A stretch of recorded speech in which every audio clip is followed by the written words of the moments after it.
Amigos, continuamos en esta edición especial de Agenda Política. Esta vez empezamos más temprano por la coyuntura y nos felicitamos porque podemos hacer un análisis desde diversos sectores y de diversos puntos de vista. Ahora está desde el punto de vista de un educador para el tema de la educación. León Trachtenberg nos acompañó hace varios domingos y nos dio realmente opiniones muy importantes sobre el tema de la huelga, sobre el tema de la evaluación y todo esto que va a tener que enfrentar Idel Wexler, el nuevo ministro de Educación, que ya fue autoridad en el sector durante el gobierno de Alan García. Don León Trachtenberg, muy buenas noches. ¿Qué tal? Buenas noches, Enrique. A mí, cuando escuché el nombre de Idel Wexler, me pareció una actitud contradictoria del gobierno. Es un profesional competente, ¿no es cierto? Conoce perfectamente el sector, ha sido maestro de aula, es un maestro de aula que llega a ser ministro, pero es un crítico de las gestiones de Saavedra y de Martens. Y el gobierno lanza la cuestión de confianza diciendo que no va a dar un paso atrás en el tema de su política de Estado en educación, pero pone ahora a un crítico de las dos gestiones sobre las cuales ha basado su acción el gobierno. ¿No suena contradictorio? Podría parecer contradictorio, pero vamos por partes, ¿no? Primero, que cualquiera que hubiera asumido ahora la cartera de educación está en una desventaja porque viene de un partido en el que va perdiendo 2-0, ¿no es cierto? O sea, es un sector crispado, un sector que ha sido motivo de irritación, de caída de gabinetes. Entonces, ese es el contexto. En ese contexto, la baraja no tiene muchas cartas. Y entonces el gobierno tiene que preguntarse quién de los ministeriables, digamos, reúne las condiciones esenciales como para tener la mayor probabilidad de éxito. Y entonces una persona como Idel, que ha sido viceministro, que conoce el sector público y privado, que ha sido gestor de la carrera pública magisterial en el 2007, que ha sido gestor de los COAR, porque eso nació con el Colegio Mayor Presidente de la República, que ha sido partidario de la evaluación de alumnos y docentes, que se empezó también con Chang. Es decir, tiene una confrontación con el gobierno de Humala, primero con Patricia Salas y después con Saavedra, porque él encarnaba la defensa de aquellas cosas que en el quinquenio del APRA con Chang se desarrollaron, y él era viceministro y tenía que hablar inclusive a título personal, porque las confrontaciones eran finalmente con él como viceministro de Gestión Pedagógica, responsable de todo esto. Y cuando entró Patricia Salas, entró con una actitud de confrontación con el gobierno anterior. Saavedra al principio también, después morigerió un poco, y entonces Idel encarnaba un poco la voz de quien quería que los planteamientos de ese quinquenio del APRA no fueran descartados o eliminados. ¿Pero eran buenos como para mantenerlos? Pero yo me pregunto, ¿cuál es la gran diferencia? ¿A qué le llamamos reforma educativa? O sea, cuando se dice que se quiere tirar la reforma educativa, ¿de qué reforma educativa estamos hablando? Bueno, para mucha gente la gestión de Saavedra encarna e inicia la reforma educativa. Y es lo más exitoso que hemos tenido. La única diferencia principal entre Saavedra y la gestión y los planteamientos que se dieron en la época del APRA fue el cambio de currículo, pero que en esencia es un currículo por verse todavía, porque recién se va a aplicar, pero que Idel confrontó porque consideraba que en lugar de ajustar el currículo vigente, lo que se estaba planteando es un replanteamiento de un currículo que todavía no había sido, digamos, puesto en práctica a plenitud.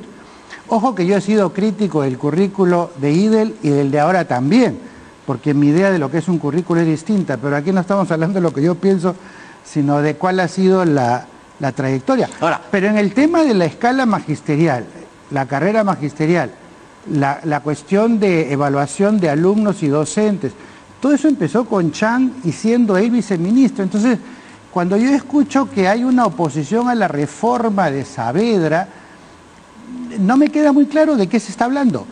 Ahora, lo que Lo que pasa es que en este momento hay como 3 sectores en pugna irreconciliables, digamos. Y la piedra que está en el centro es Jaime Saavedra.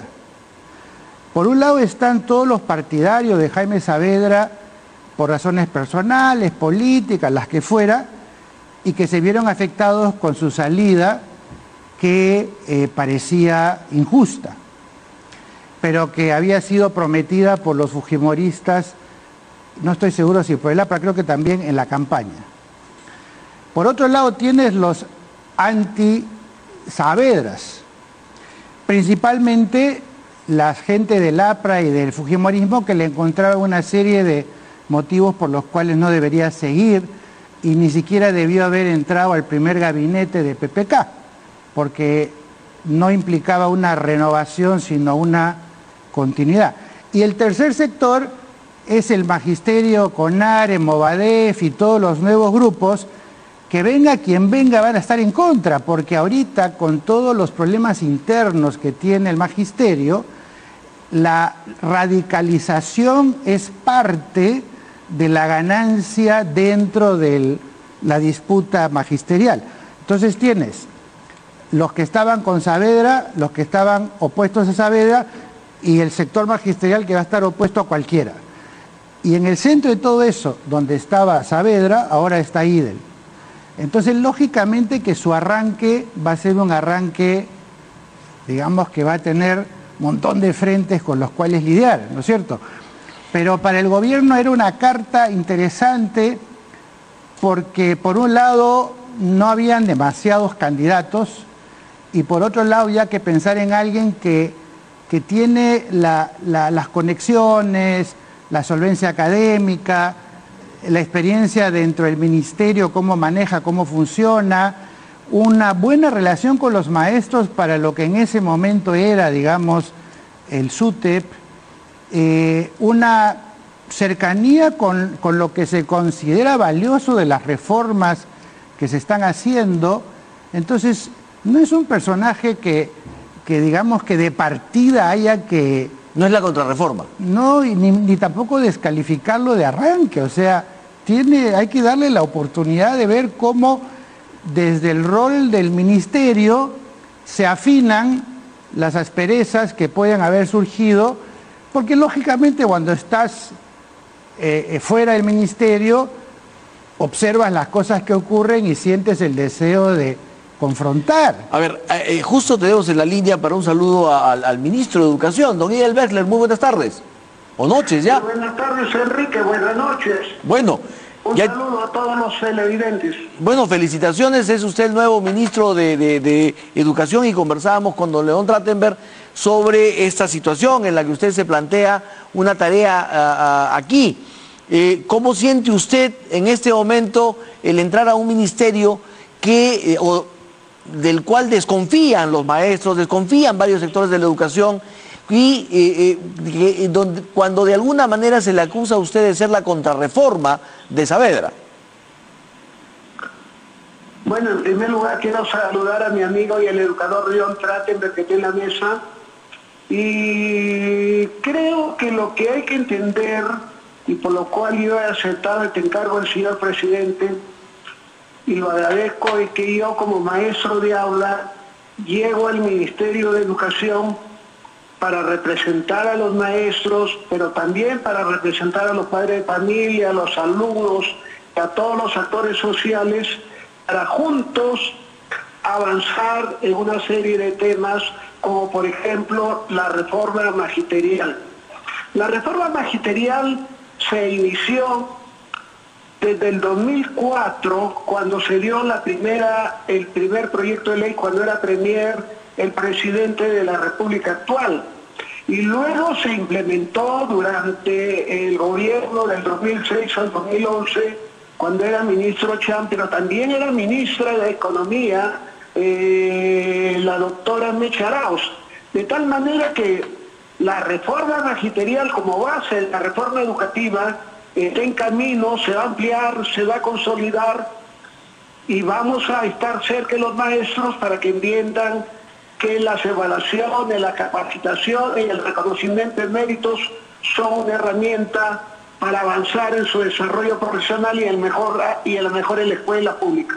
Don Miguel Beckler, yo lo he comprometido para aquí, para hablar largo y tendido el próximo domingo, cuando usted además ya haya asumido el cargo. Entiendo que ahora pues va a ser difícil tocar esos temas, además que lo acabo de sacar de una reunión, creo, pero sí quisiera preguntarle si es que usted, que ha sido un crítico de la gestión de Martens y de Saavedra, va a hacer correctivos, va a generar una nueva línea dentro del Ministerio de Educación. Yo he reconocido que el ministro Saavedra ha hecho cambios importantes, que retomó varias políticas que durante los 3 primeros años de Humala se dejaron sin efecto. Y a la ministra Martens yo le he apoyado públicamente durante el proceso de la huelga. De tal manera, si yo tengo la libertad de criticar algunos aspectos, eso no quiere decir que no vamos a seguir manteniendo lo que está bien, mejorando lo que está regular y desde luego descartando aquello que no funciona bien. Y quiero terminar diciendo que haremos una gestión con los maestros, con los padres de familia, con los empresarios, con los actores de la sociedad civil, con el Consejo Nacional de Educación y con todos los actores sociales, porque cuando está de por medio el interés supremo de los estudiantes, nada nos divide, todo nos une. Don Miguel Beckler, lo esperamos aquí el próximo domingo. Muchísimas gracias. Con todo gusto. Muy amable. Don León Trachtenberg, es la persona que puede tender... Usted reclamaba en algunas de las semanas anteriores que los maestros desconfían del Ministerio de Educación. ¿Es la persona indicada para tender los puentes con todos esos sectores magisteriales y no solo el SUTEP? Lo que pasa es que a nadie que pongas en el ministerio va a ser confiable. O sea, tenemos una historia de una indiferencia o maltrato a los maestros que no se corrige en una gestión con una persona. Yo creo que Idel tiene las capacidades, hablo con familiaridad porque somos amigos, creo que tiene las capacidades para establecer los vínculos amables, cordiales, no confrontacionales y para llegar a acuerdos en aquellas cosas donde es posible llegar a acuerdos, pero no nos olvidemos que las leyes las da el Congreso y cuando se discute, por ejemplo, temas como el SUNEDU y todo, esa es ley del Congreso. En segundo lugar, lo que hay que tomar en cuenta es que los presupuestos, los dineros, los da el Ministerio de Economía. Y la movilización política en favor de una reforma la da el gabinete en su conjunto con el presidente y el primer ministro a la cabeza. O sea, el ministro de Educación no es un operador aislado, más allá de pequeños detalles del sector. Y algo que hay que tomar en cuenta desde el punto de vista político es que lo que PPK no ha sido capaz o no ha podido lograr en términos de una cierta concertación con Keiko, no se puede pretender que lo haga todo ministro con los congresistas de Keiko. O sea, acá hay un problema de dónde viene la posibilidad de algún tipo de buen vínculo para concertar entre el ministro y el Congreso. ¿Viene de sus relaciones personales? ¿Viene de su genialidad, digamos, como ministro? ¿O viene de que haya un paraguas de un entendimiento sobre bases mínimas, por lo menos, entre el Ejecutivo y el Legislativo? Si eso no se da, cualquiera que sea ministro es muy vulnerable, porque obviamente puedes tener a un cargamontón de una mayoría en contra de cualquier ministro, así sea porque se le rompió la pata una mesa. Entonces, el trabajo político que tiene que hacer el gobierno, y en particular el presidente y el primer ministro, es encontrar la forma de convivir de una manera más fluida y armónica con principalmente el fujimorismo, porque creo que con el aprismo hay una relación un poco más amable, digamos, más cercana, de tal manera de que el país sea gobernable y entonces no cualquier cosa, un ministro esté en el disparadero y se convierte en la piñata de la oposición. Finalmente, y así como lista la lavandería, 3 tareas urgentes que tiene Idel Wexler en el Ministerio de Educación. Bueno, primero hay que estabilizar el sector, porque entre los desastres naturales, la falta de infraestructura, el recorte presupuestal que se viene, la huelga magisterial, el cambio de el equipo que tenía Saavedra, después el equipo de Marilu Martans, ahora viene el equipo de Idel Wexler. Primero hay que darle un poco de aire para estabilizar el ministerio y ponerlo en marcha. 2. Preparar el año escolar, por supuesto, 2018, haciendo todas las correcciones necesarias para que todos estos sobresaltos del 2007 puedan atenuarse. ¿Y 3? La segunda es seguir dando la batalla por el presupuesto, porque no va a ser fácil. El aumento de los profesores requiere 10% de aumento en el presupuesto, pero solo le han dado 5%. Quiere decir que los otros 5 tienen que salir de recortes de dentro del sector, ¿no es cierto? ¿La evaluación también es un tema? ¿La evaluación de quién? Docente. Claro, la evaluación tiene que mantenerse, pero lo que ha sostenido Idel, y creo, digamos, en eso yo he coincidido con él, es que la primera evaluación que se haga a los docentes tiene que ser generadora de confianza y por lo tanto debiera buscar la manera de desvincularse la primera evaluación de todas las consecuencias punitivas planteadas para el trío. Una vez que se haya generado la confianza y que los profesores hayan visto que la evaluación es accesible, es interesante y que la capacitación realmente es promotora de su mejora, entonces se puede encarar la evaluación tal como figura en la ley, sin tanto sobresalto como ahora, que por total desconocimiento de cómo es esa evaluación, cómo son las rúbricas, cuáles son las consecuencias, no camina y se genera desconfianza. Una inestabilidad, una inseguridad tremenda que hay que desactivar. Muy bien, don León Trachtenberg, muchísimas gracias. Vamos a ver cuáles son las primeras acciones del ministro y seguramente más adelante volveremos a conversar. Muchísimas gracias. Bueno, con gusto. Vamos a una pausa, regresamos para hablar con Mauricio Mulder. Estarán con nosotros también Luz Salgado para ver qué es lo que dice el fujimorismo de este gabinete. El fujimorismo quería un gabinete con renovación total. ¿Estarán contentos con esto? Lo veremos más adelante.